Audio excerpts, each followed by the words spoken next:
ഈ ഒരു പലഹാരം ഉണ്ടാക്കാൻ വേണ്ടിയിട്ട് നമുക്ക് മൈദമാവിൻ്റെ ആവശ്യമില്ല, അതുപോലെ തന്നെ ഗോതമ്പ് പൊടി വേണ്ട, അരിപ്പൊടി അത്ര സംഭവങ്ങളൊന്നും വേണ്ട. നമുക്ക് എളുപ്പത്തിൽ കുറച്ച് റവ ഒക്കെ ഉണ്ടെങ്കിൽ ഉണ്ടാക്കിയെടുക്കാം. അപ്പോൾ ദാ ഞാൻ റവ ഒന്ന് വാട്ടിയെടുക്കണം കേട്ടോ. നമ്മൾ സാധാരണ റവയാണ്, ഇനി ഏത് റവ വറുത്ത റവയാണെങ്കിലും ഒന്നും കുഴപ്പമില്ല. ഒരു ഗ്ലാസ് റവക്ക് വേണ്ടിയിട്ട് ഞാനൊരു 1.5 ഗ്ലാസ് വെള്ളം വെച്ചിട്ടുണ്ട്. അതിലേക്ക് ലേശം ഉപ്പിട്ട് കൊടുത്തിട്ട് ഒന്ന് മൂടി വെച്ചിന് കേട്ടോ. അപ്പോൾ പെട്ടെന്ന് തിളച്ച് കിട്ടാൻ വേണ്ടിയിട്ടാണ് മൂടി വെക്കുന്നത്. ഇനി ഇതിലേക്ക് ലേശം 1 ടേബിൾ സ്പൂണോളം ഓയിലോ വെളിച്ചെണ്ണ എന്തെങ്കിലുമൊക്കെ ഒന്ന് ഒഴിച്ചിട്ട് ഇതാ നമുക്ക് ആ റവ എടുത്തിട്ട് നല്ലോണം വാട്ടിയെടുക്കാം. അപ്പം നമ്മൾ റവൻ്റെ വെള്ളം നല്ലോണം ശ്രദ്ധിക്കണം കേട്ടോ. കൂടി പോയാലും കുഴപ്പമാണ്, കുറഞ്ഞു പോയാലും കുഴപ്പമാണ്. നമുക്ക് ഇത്ര പെർഫെക്റ്റ് ആയിട്ടുള്ള ഈ ഒരു പലഹാരം കിട്ടൂല. പ്രത്യേകിച്ച് നമുക്ക് ഏതൊരു പരിപാടിക്കും ഒരുപാട് പലഹാരങ്ങളൊക്കെ നമ്മൾ ഉണ്ടാക്കൂലേ. അപ്പോൾ അതിൽ നിന്നൊക്കെ ഒരു ഡിഫറെൻ്റ് ആയിട്ടുള്ളൊരു പലഹാരമാണ് കേട്ടത്. പിന്നെ നമുക്ക് ഒരുപാട് ഇങ്ങനെ കോഴിമുട്ടേൻ്റെ ആവശ്യം ഒന്നുമില്ല. നമ്മൾ നല്ലൊരു പലഹാരം ഉണ്ടാക്കുകയാണെങ്കിൽ ചിക്കന്, ബീഫ്, കോഴിമുട്ട അങ്ങനെ ഒരുപാട് ചിലവുകളൊക്കെ ഉണ്ടാവില്ലേ. നമുക്ക് ഈ ഒരു പലഹാരം ഉണ്ടാക്കാൻ വേണ്ടിയിട്ട് നമുക്ക് വലിയൊരു ചിലവൊന്നുമില്ല കേട്ടോ. വലിയ ചിലവൊന്നുമില്ല എന്നല്ല, തീരെ ചിലവില്ല എന്ന് തന്നെ പറയാം. അത്രക്കും ചിലവ് കുറഞ്ഞൊരു പലഹാരമാണ്. എന്നാലോ കാണാൻ നല്ല ഭംഗിയാണ്, കഴിക്കാനോ നല്ല ടേസ്റ്റാണ്. സിമ്പിളൊരു പലഹാരം കൂടിയാണ് കേട്ടോ. അപ്പോൾ ദാ ആ ഒരു ഓയിലൊക്കെ ഒഴിച്ചു കൊടുത്തുകൊണ്ട് തന്നെ നല്ല സോഫ്റ്റ് ആയിട്ട് തന്നെ നമ്മളെ റവ നല്ലോണം കുക്കായി കിട്ടിയിട്ടുണ്ട്. ഇത്രയും മതി കേട്ടോ. അപ്പോൾ ഞാൻ പറഞ്ഞല്ലോ, ഒരു ഗ്ലാസ് റവയ്ക്ക് 1.5 ഗ്ലാസ് വെള്ളം നല്ലോണം ശ്രദ്ധിച്ച് അളന്നിട്ട് ഒഴിക്കുക. അപ്പോൾ ആ റവ ഞാനൊന്ന് എടുത്ത് വെച്ചിട്ട് ഒന്ന് മൂടി വെച്ചിട്ടുണ്ടോ. കുറച്ച് നേരം ഒന്ന് മൂടിയിട്ട് സോഫ്റ്റ് ആവട്ടെ. ആ ഒരു സമയം കൊണ്ട് നമുക്ക് ചെറിയൊരു ഫില്ലിങ് റെഡിയാക്കി എടുക്കാം. അതിന് വേണ്ടിയിട്ട് ഇതാ ഒരു ചട്ടി വെച്ചിട്ട് ഒരു 2 ടേബിൾ സ്പൂണോ 3 ടേബിൾ സ്പൂണോ ഓയിലോ വെളിച്ചെണ്ണ എന്തെങ്കിലുമൊക്കെ ഒന്ന് ഒഴിച്ചെടുത്തിട്ട് ഒരു 1/4 ടേബിൾ സ്പൂൺ കടുകും അതുപോലെ തന്നെ ഒരു 1/4 ടേബിൾ സ്പൂൺ നല്ല ജീരകവും ഇതുപോലെ നല്ലോണം പൊട്ടിച്ചെടുത്തതിന് ശേഷം ഒരു ലേശം ഒരു തണ്ട് കറിവേപ്പിലയും കൂടി ഒന്ന് പൊട്ടിച്ചെടുക്കുക. ആ ഒരു സമയത്ത് തന്നെ എരിവില്ലാത്ത 2 പച്ചമുളകും കൂടി കട്ട് ചെയ്തിട്ട് എടുത്തിട്ടുണ്ട്. ഇനിയിപ്പോൾ നിങ്ങൾ മുളക് നല്ല എരിവൊക്കെ ഉള്ളതാണെങ്കിൽ ഒരു മുളക് മതിയാവും കേട്ടോ. അപ്പോൾ ദാ ഇത് നല്ലോണം മുരിഞ്ഞ് വരട്ടെ, നല്ലോണം മുരിയട്ടെ കേട്ടോ. ഒരു പച്ചമുളക് നല്ലോണം മുരിയട്ടെ. പച്ചമുളകും കറിവേപ്പിലയും കടുകും നല്ല ജീരകം കൂടി ആകുമ്പോൾ നല്ലൊരു ഫ്ലേവർ ആയിരിക്കും കേട്ടോ ഈ ഒരു പലഹാരത്തിന്. പിന്നെ അതുപോലെ തന്നെ ഞാൻ ഇതിലേക്ക് ചേർത്ത് കൊടുത്തത് ക്യാപ്സിക്കാണ് കേട്ടോ. ക്യാപ്സിക്ക അത്ര അങ്ങോട്ട് നല്ല പെർഫെക്റ്റ് ആയിട്ടൊന്നല്ല, കുറച്ചൊന്ന് പഴക്കായിട്ടുണ്ട്. 2 ദിവസമൊക്കെ ഫ്രിഡ്ജിൽ വെച്ചപ്പോഴേക്കും കുറച്ചൊരു നിറക്കെ മാറിയിട്ടുണ്ട്. കുഴപ്പമൊന്നുമില്ല. ഇനിയിപ്പോൾ നിങ്ങളടുത്ത് ക്യാപ്സിക്കം ഇല്ല എന്ന് വിചാരിച്ചിട്ട് ആരും ടെൻഷൻ ആവണ്ട കേട്ടോ. ഇത്രയും നല്ല ടേസ്റ്റി ആയിട്ടുള്ള പലഹാരം ഇനി ഉണ്ടാക്കാൻ കഴിയൂല എന്ന് വിചാരിച്ചിട്ട് ആരും ഇത് ഉണ്ടാക്കാതിരിക്കണ്ട. ക്യാപ്സിക്കം നിങ്ങൾക്ക് ഒഴിവാക്കാം. അതിന് വേണ്ടി പകരം വേണമെങ്കിൽ നിങ്ങൾക്ക് ലേശം ക്യാരറ്റ് കട്ട് ചെയ്ത് ചേർത്ത് കൊടുക്കുക, അല്ലെങ്കിൽ ക്യാബേജ് അങ്ങനെ എന്തെങ്കിലുമൊക്കെ പച്ചക്കറികൾ ചേർത്ത് കൊടുക്കുക കേട്ടോ. പിന്നെ ഞാൻ അതിലേക്ക് മീഡിയം സൈസ് ഒരു സവാള ഇതുപോലെ കട്ട് ചെയ്തിട്ട് കൊടുത്തിട്ടുണ്ട്. ഇനി ഇതെല്ലാം കൂടെ നല്ലോണം മിക്സ് ചെയ്തതിന് ശേഷം നമുക്ക് കുറച്ച് സമയം ഒന്ന് മൂടി വെക്കട്ടോ. ഒരു മിനിറ്റൊക്കെ ലോ ഫ്ലെയിമിൽ വെച്ചിട്ടൊന്ന് മൂടി വെച്ച് വരുമ്പോഴേക്കും നമ്മുടെ ആ ഒരു റവ ഉണ്ടല്ലോ അത് നല്ലോണം കുഴച്ചെടുക്കുകയും ചെയ്യാം.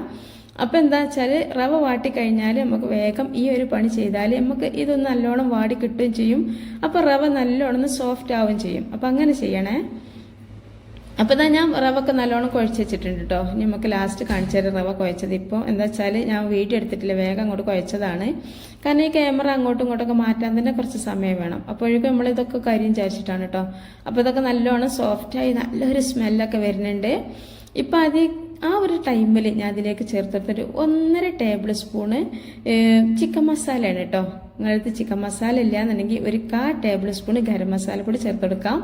അതുപോലെ തന്നെ ഒരു 1/4 ടേബിൾ സ്പൂണ് മഞ്ഞൾപ്പൊടിയും കൂടി ചേർത്ത് കൊടുത്തിട്ടുണ്ട്. ഇനിയിപ്പോൾ നിങ്ങളെ കയ്യിൽ ഗരം മസാല നിങ്ങൾ ചേർക്കണമെന്നുണ്ടെങ്കിൽ മുളക് പൊടി ഒരു 1/4 ടേബിൾ സ്പൂൺ മുളക് പൊടിയും 1/4 ടേബിൾ സ്പൂൺ മഞ്ഞൾപ്പൊടിയും ഇതിലേക്ക് ചേർത്ത് കൊടുക്കണം കേട്ടോ. ഞാനിപ്പം ചിക്കൻ മസാല 1.5 ടേബിൾ സ്പൂൺ ചേർക്കണോണ്ടാണ് മുളക് പൊടിയും മല്ലിപ്പൊടിയും ചേർക്കാത്തത്. കാരണം അതിൽ തന്നെ ഇതിൻ്റെയൊക്കെ ഒരു ഫ്ലേവർ ഉണ്ടാവും. അപ്പം നിങ്ങൾ ഗരം മസാലയാണ് ചേർക്കണമെന്നുണ്ടെങ്കിൽ ലേശം മാത്രം ഗരം മസാല ചേർത്ത് കൊടുക്കുക. പിന്നെ ഞാൻ ഇതിലേക്ക് ചേർക്കുന്ന സാധനം തികച്ചും ഓപ്ഷനിലാണ് കേട്ടോ. നിങ്ങളുടെ കയ്യിലുണ്ടെങ്കിൽ മാത്രം ചേർത്തെടുത്താൽ മതിയാവും. അപ്പം ഇനി ഇത് നിങ്ങളെത്തില്ല വിചാരിച്ചിട്ട് നിങ്ങൾ ഈ ഒരു പലഹാരം ടേസ്റ്റി ആയിട്ടുള്ള പലഹാരം ഉണ്ടാക്കാതെ പോവണ്ട കേട്ടോ. അപ്പം ഒരു പോള ചീസാണ് കേട്ടോ. ഈ ഒരു ചീസ് നമ്മളിതിലേക്ക് ചേർത്ത് കൊടുത്താൽ നല്ലൊരു നമ്മൾ ഇതൊക്കെ കഴിക്കുമല്ലോ ഈ ഈ പിസ്സ ഒക്കെ കഴിക്കൂലേ, ആ പിസ്സ കഴിക്കണ അതേ ഫീലാട്ടോ നമുക്ക് ഉണ്ടാവുക. അപ്പോൾ ഇതുണ്ടെങ്കിൽ ചേർത്ത് കൊടുക്കുക, അല്ലാന്നുണ്ടെങ്കിൽ ഒഴിവാക്കുക. എന്നാലും നല്ല ടേസ്റ്റുള്ള പലഹാരം തന്നെയാണ് ഉണ്ടാവുക. അപ്പോൾ ദാ ഈ ഒരു ചീസ് ഞാൻ ഇതിലേക്ക് വെച്ചെടുത്തിട്ട് കുറച്ച് സമയം ഒന്ന് മൂടി വെക്കുന്നുണ്ട് കേട്ടോ.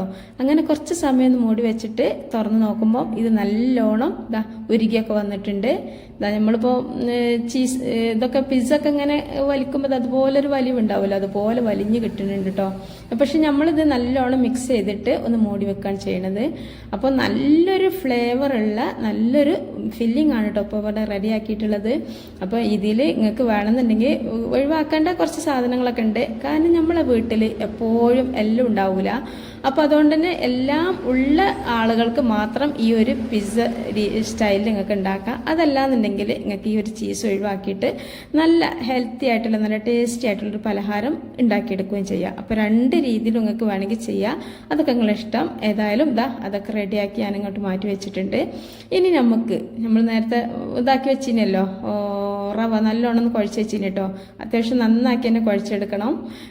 നമ്മൾ സാധാരണ ഒരു കട്ടിപ്പത്തിരിക്കൊക്കെ കുഴക്കണ പോലെ കുഴക്കുക. അതിന് ശേഷം ലേശം ഓയിലൊക്കെ ഒന്ന് കയ്യിൽ സ്പ്രെഡ് ചെയ്തിട്ട് അത്യാവശ്യം വലിയൊരു മാവാണ് കേട്ടോ ഞാൻ എടുത്തിക്കണത്. നിങ്ങൾക്ക് ഇത്ര കട്ടിയും വലുപ്പമൊന്നും വേണ്ടാന്നുണ്ടെങ്കിൽ ചെറുതാക്കി കൊടുക്കുക. ഞാൻ ഈ ഒന്ന് മാത്രം കുറച്ച് വലുതാക്കി ഉണ്ടാക്കിയിട്ട് ബാക്കി 3 കുറച്ചൊന്ന് കനം കുറച്ചിട്ടാണ് കേട്ടോ ഉണ്ടാക്കുന്നത്. അപ്പോൾ ഏത് രീതിയിൽ വേണോ അതിനനുസരിച്ചിട്ട് ചെയ്യാം. അപ്പോൾ കയ്യിൽ വെച്ചിട്ട് ഒന്നിങ്ങനെ പ്രസ് ചെയ്ത് ഒന്നിങ്ങനെ ആക്കിയിട്ട് ഇതുപോലെ ഒരു 1.5 ടേബിൾ സ്പൂണോ 2 ടേബിൾ സ്പൂണോ ഫില്ലിങ് ഇതിലേക്ക് വെച്ചെടുക്കട്ടോ. എന്നിട്ട് ഇതുപോലെ ഒന്നിങ്ങനെ നുറിഞ്ഞെടുത്തിട്ട് പെട്ടെന്ന് തന്നെ നുറിഞ്ഞെടുക്കാനൊക്കെ കഴിയും. അപ്പോൾ എന്നിട്ട് ഇങ്ങനെ ഒന്ന് ഷേപ്പാക്കി കൊടുത്താൽ മതിയാവും. അപ്പോൾ നമ്മളിതിങ്ങനെ ചെയ്യണ സമയത്ത് കയ്യിൽ ഇത്തിരി ഓയിലൊക്കെ ഒന്ന് സ്പ്രെഡ് ചെയ്ത് കൊടുക്കണം കേട്ടോ.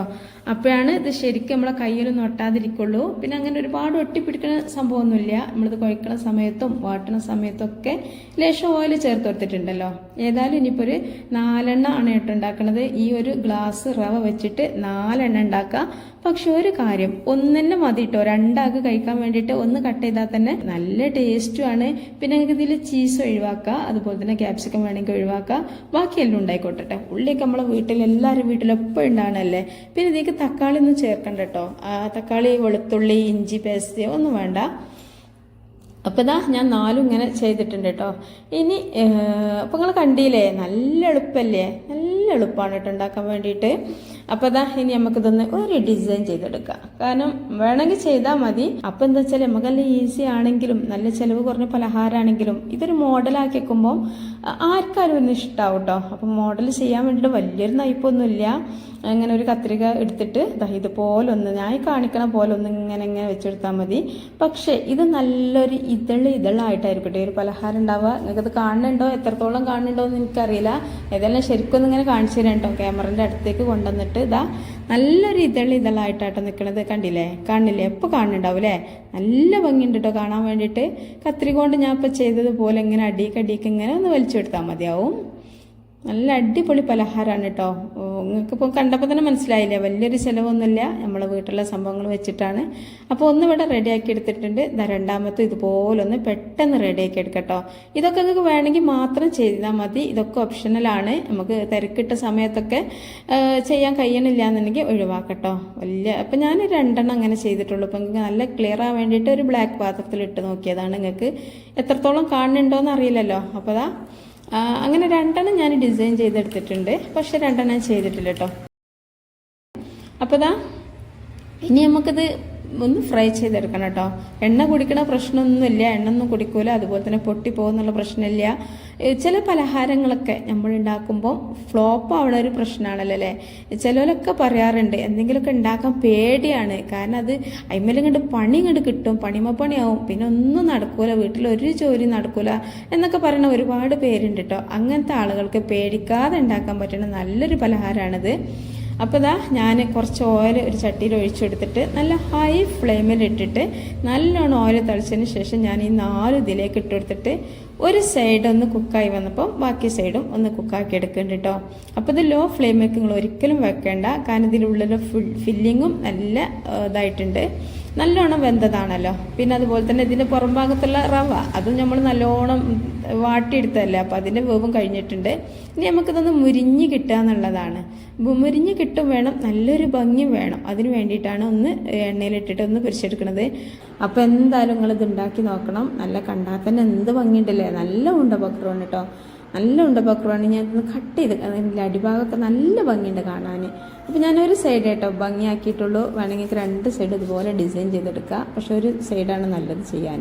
അപ്പോൾ ഇതാ ഞാൻ കട്ട് ചെയ്ത് കാണിച്ചു തന്നിട്ടുണ്ട്. ഇതാ കണ്ടില്ലേ, നല്ലൊരു സ്മെല്ല് വരുന്നുണ്ട്. അപ്പം നല്ലൊരു മണം എന്ന് വെച്ചാൽ ഇത്തരം വെറൈറ്റി പലഹാരമൊക്കെ നല്ല മണം ഉണ്ടാവും.